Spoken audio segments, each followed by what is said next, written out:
Hello students, in today's lecture we will discuss about class 12 NCERT chapter number 3 current electricity in which today's topic is MCQs of R is equal to rho L by A. You have to remember in last lecture we had seen one series that was dependence of resistance on dimensions, means we had seen that how resistance is dependent on length and cross sectional area, means on dimensions.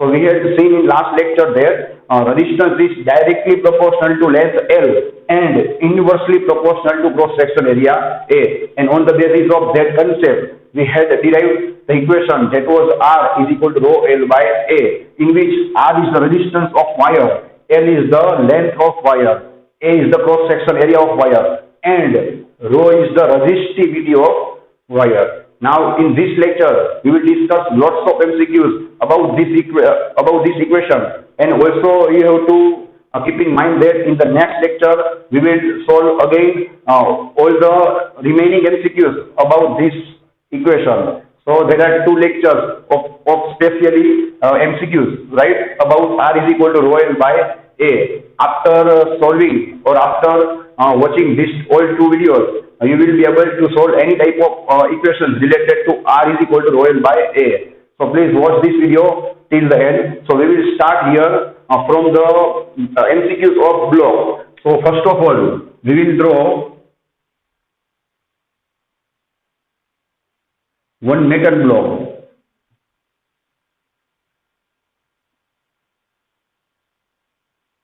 Okay, which has the length L, breadth D, and height H.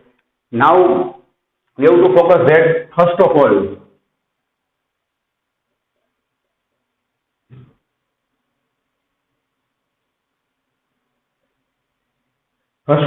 we will apply it voltage, or you can say potential difference along the length. You can see we are applying the voltage along the length, right? And how can you apply this equation? We will see here. तो તમે ખાસ ધ્યાન રાખજો ભાઈ, આ same ચીજ મેં તમને લોકોને સ્ટાન્ડર્ડ 11 માં યાદ હોય તો ચેપ્ટર નંબર 11 માં હીટ માટે શીખવાડેલી કે હીટ માં યાદ હોય તો મેં તમને શોર્ટકટ આપી હતી રાવણની લંકા. ત્યારે મેં તમને એ રાવણની લંકાવાળું ઇક્વેશન અને આપણું રોલાવાળું ઇક્વેશન યાદ છે, મેં તમને ત્યારે ડિફરન્સ અને કમ્પેર કરતા શીખવાડ્યા હતા. ત્યારે આપણે લોકોએ સેમ ત્રણ ફિગરની અંદર આ ઇક્વેશનને કેમ એપ્લાય કરવું મેં તમને શીખવાડ્યું હતું. અને ત્યારે મેં તમને હીટ આપી હતી, યાદ છે કે ભાઈ ગોખવાનું નથી, તમે આ લેન્થને કઈ રીતે સિલેક્ટ કરશો તો કે ભાઈ જે હીટ જેટલું ડિસ્ટન્સ કવર કરે એ આપણી શું લેવાની ભાઈ length.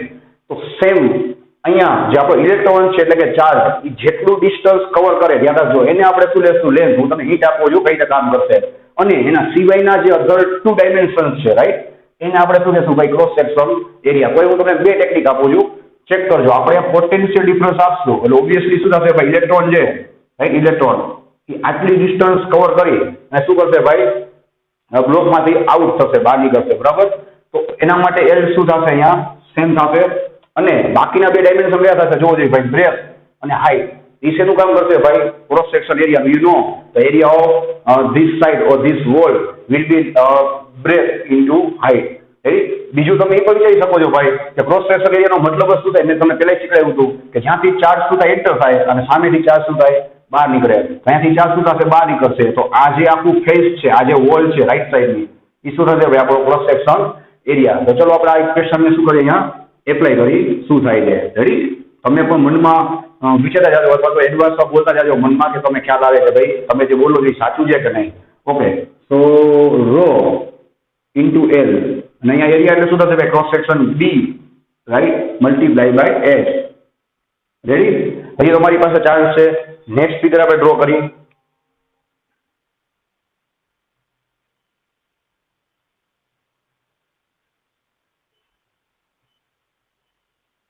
Okay, but in this figure,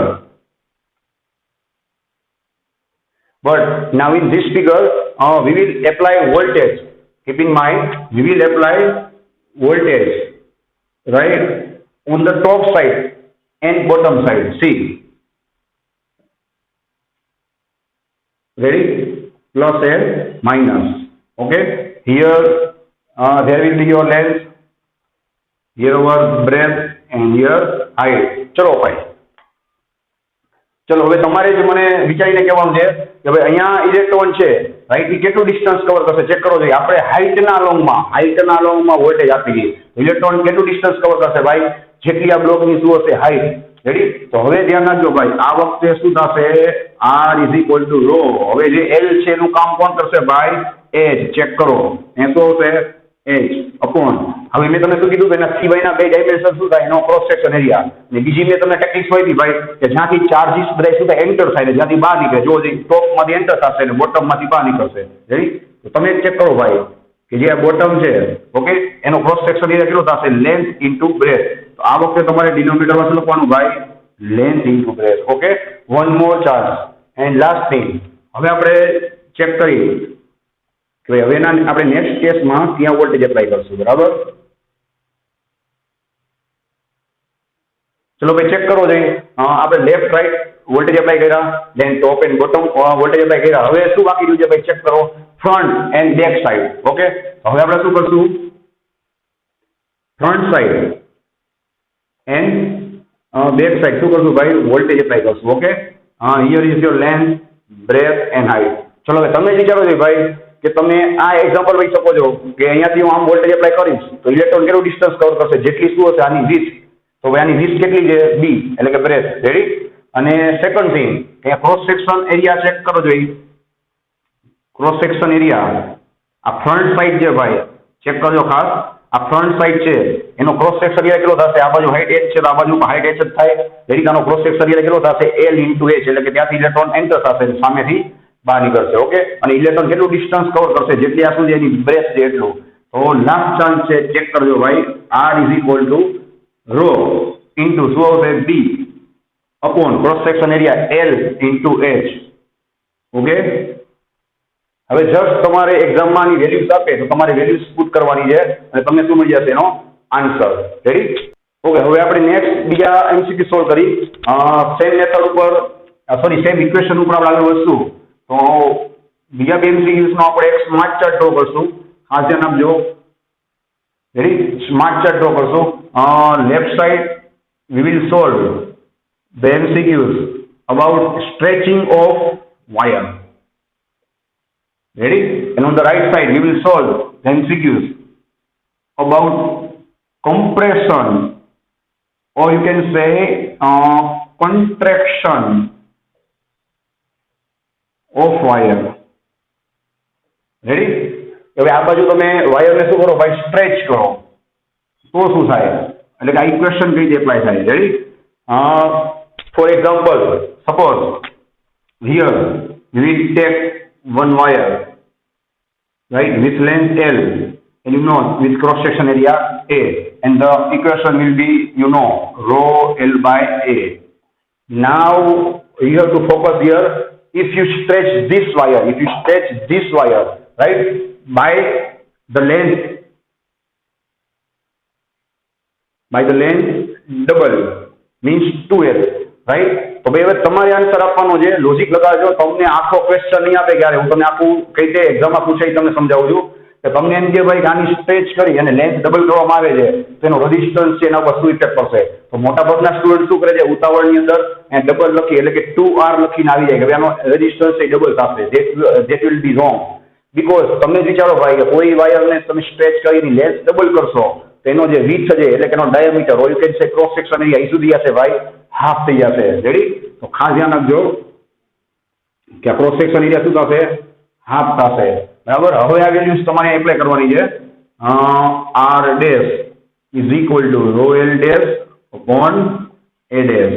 okay, rho L dash કેટલા થયા ભાઈ, 2L, એટલે તમે લેન્થ ડબલ કરો છો સામે તમારો ક્રોસ સેક્શન એરિયા શું થશે, A/2. આ તમને એક્ઝામ આપશે નહીં, તમારે લોજિક લગાડવાનું છે. Okay, 2 will be on the numerator, 2 into 2 4, you will get 4 into rho L by A, and you have to replace R on the places of rho L by A, so you will get 4R. હવે ખ્યાલ આવ્યો ભાઈ કે તમે આને stretch કરી અને length double કરો તો રેઝિસ્ટન્સ કેટલો થશે ભાઈ, 4 times, because when you will double the length then its cross section area will be half. Okay, on the other side હજી એક ચાન્સ છે તમારી પાસે ભાઈ, સેમ વાયર. હવે આ વાયરને તમે શું કરો ભાઈ, કોમ્પ્રેસ, ઓર યુ કેન સે કોન્ટ્રેક્ટ કરી અને એની લેન્થ હાફ કરો. ધ્યાન આપજો ભાઈ, મેં તમને શું લોજિક આપ્યું કે તમે એની લેન્થ હાફ કરશો, તો હવે તમે મને કહો છો ભાઈ કે લેન્થ હાફ કરશો તેનો ક્રોસ સેક્શન એરિયા શું થશે? ડબલ થઈ જશે ને, રાઈટ? એને કોમ્પ્રેસ કરશો તેનો ક્રોસ સેક્શન એરિયા શું થશે? આ વખતે રેડી ડબલ થઈ જશે. સેમ ડેટા તમારે આ રીતે ઇક્વેશનમાં એપ્લાય કરવાનો છે. Okay, r dash is equal to rho l dash upon a dash rho, right? L dash is equal to L by 2 upon A dash is equal to 2A. Here 2 will go in the denominator. You will get rho L upon 4 into A. Now rho L by A is equal to R. So finally you will get R dash is equal to R by 4. Means when you compress or contract the wire by the length half, right, then its cross section area will be double and its new resistance will be fourth part of original resistance. Means આનો જે resistance એ કેટલું થઈ જશે ભાઈ? આ જે વાયરનો resistance હતો એના કરતા ફોર્થ પાર્ટ થઈ જશે. ઓકે, હવે આપણે એક સાથે 8 MCQs આ ક્વેશ્ચન રિલેટેડ સોલ્વ કરશું. મીન્સ તમારી પાસે 8 ચાન્સીસ છે અહીંયા ધ્યાન આપી અને એને સોલ્વ કરવાના, એટલે તમને એકદમ કદાચ ખ્યાલ નહીં આવે તો આગળ જતા તમને એકદમ મસ્ત રીતે સમજાઈ જશે. તો આપણે સ્ટાર્ટ કરી, રાઈટ, આપણા સ્માર્ટ ચાર્ટથી. R is equal to rho L by A. Okay, અને as usual we will draw our main figure, right, with cross section area A and length L. કે ભાઈ આ ઓરિજિનલ વાયર છે with length L and area A and its equation is rho L by A. ચલો હવે આપણે લોકો conditions apply કરી કે શું થાય છે. ફર્સ્ટ ઓફ ઓલ ધ્યાન રાખજો ભાઈ કે આપણે અધર વાયર લેવા છે. તમને ખાસ એડવાઇસ આપી દઉં, આની પહેલા મેં તમને ડિસ્કસ કર્યું કે એમાં આપણે શું કર્યું, સેમ વાયરને આપણે ડબલ લેન્થ એટલે કે એને આપણે સ્ટ્રેચ ઓર કોમ્પ્રેસ કરતા હતા. હવે ધ્યાન રાખજો, we are here discussing about comparison. Here we are discussing about comparison. આપણે કમ્પેરિઝનની વાત કરવાની છે, બે વાયર્સ અલગ વાયર્સના. એવું હોય તો તમને કન્ફ્યુઝન ના થાય એના માટે અમે R1 કહી દઈએ. રેડી, હવે આપણે કોઈ એક સેકન્ડ વાયર લેશું જેની લેન્થ, રેડી, ફર્સ્ટ ટાઈમ આમાં તમે ફિગર ડ્રો કરી આપું છું, પછી તમારે જરૂર નહીં પડે, રાઈટ, કે ભાઈ જેની લેન્થ સપોઝ કેટલી છે? 2L છે. ઓકે, અને ક્રોસ સેક્શન એરિયા એ વાયરનો કેટલો છે? આના જેટલો જ છે. હજી એકવાર કહું છું પછી ડાઉટ ના થવો જોઈએ. અહીંયા આપણે બીજો એક જ વાયર લઈ લઈએ. આ વાયરને આપણે કાંઈ પણ જાતની કાંઈ પણ કરતા નથી. રેડી, અધર વાયર લીધેલો છે જેની લેન્થ 2L છે અને જેનો ક્રોસ સેક્શન એરિયા કેટલો છે? આ વાયર જેટલો જ છે. અને મટીરિયલ ને બધું તો તમારે આઈડિયલી સેમ સમજીને ચાલવાનું. ઓકે, તો હવે શું થશે? તો ચલો આપણે બધી શું કરી, વેલ્યુઝ એપ્લાય કરી અને આ ક્લિયર હું લખું છું ભાઈ R2, okay, is equal to rho and length you have to apply 2L and area we had put same. So here the answer will be 2 rho la, means R2 is equal to 2R1. Okay, કે ભાઈ જો આ length અને આટલા cross સેક્શનનો wire હોય તો આનો રેઝિસ્ટન્સ છે ભાઈ આના કરતા કેટલો હશે? Double. Now next, now we will take length same as this wire, right, but cross section area we will take double. Then what will happen? We will check here. R2 is equal to rho into L as it is, and here you have to put 2A. So your answer will be R2 rho la is equal to R1, right? So you will get R1 by 2. Okay. Then next, તમને એક્ઝામમાં કઈ રીતે પૂછે ભાઈ R2 by R1 no ratio પૂછે, R1 ક્યાં આવી જાય? નીચે. You will get R2 by R1 is equal to 1/2. Here you will get R2 by R1 is equal to 2. Otherwise R1 by R2 પૂછે તો તમારે રેસિપ્રોકલ લઈ લેવાનું, રાઈટ? તમને બેઝિક અને મેઇન વસ્તુની ખબર હોવી જોઈએ, પછી એમાં ચેન્જીસ પૂછાય તો ના આવવા જોઈએ. Next, now here we will take length as half and area as it is, right? And we will check what will happen. So again R2 is equal to rho into L by 2 on area as it is. You will get rho L by 2L. So your answer will be R1 by 2. Ready? Next condition we will check here. Suppose you take L dash is equal to L, but now you take area, right, as half. Then what will happen? You have to apply this equation again. R2 is equal to rho into L upon A by 2. Right? Denominator क्या जैसे by ऊपर. So that is 2 rho L by A. Your answer will be 2R1. Ready? next condition check करी. Now you will apply L dash is equal to L by 2 and A dash is equal to also A by 2. Okay. Now we have to apply this equation. R2 is equal to rho into L by 2 upon A by 2. 2 will cut, right, and you will get same rho L by A. So આ વખતે શું થશે by R2 is equal to R1. Okay. And next L dash is equal to 2L and A dash is equal to 2A. चलो भाई તમે વિચારવાની શું થશે આપણે પુટ કરશું values R2 is equal to rho into 2L upon 2A. 2 will cut and you will get again rho L by A means R2 is equal to R1. Now if you are asked in this both MCQs R2 by R1 then your answer will be 1. R2 by R1 is equal to 1. 6 MCQ दिया हजी बे बाकी जो भाई next MCQ if you take L dash is equal to L by 2 and A dash is equal to 2A. Ready? तो सुधा से भाई check करी R2 is equal to rho in bracket L by 2 upon 2A. Ready? Denominator no 2 क्या होता है नीचे होता है. You will get rho L by 4A. So your answer will be R1 by 4. Okay. And last one, if you take L dash is equal to 2L, ready, and A dash is equal to A by 2. Okay. આનો answer તમારે મને કમેન્ટમાં ઓર WhatsApp right અને કોઈ અધર રસ્તેથી તમારે મને ખાસ આપવાનું છે. આમાં કાંઈ પણ ડાઉટ હોય ભાઈ તો એની ટાઈમ તમે વોટ્સઅપ કોલ મેસેજ કરી શકો છો. રેડી. નેક્સ્ટ વિડીયોની અંદર હજી પણ આપણે ઇક્વેશનના અધર એમસીક્યુ જોવાના છે ભાઈ. હજી એક એમસીક્યુ મેં રિપીટ નથી કરેલો, બધા આપણે ડિફરન્ટ વેથી સોલ્વ કર્યા છે. રેડી. નેક્સ્ટ વિડીયોમાં આના કરતા પણ જોરદાર એમસીક્યુઝ આપણે આ ઇક્વેશન રિલેટેડ સોલ્વ કરશું. સો thanks for watching this video. Take care yourself and C you soon in the next lecture.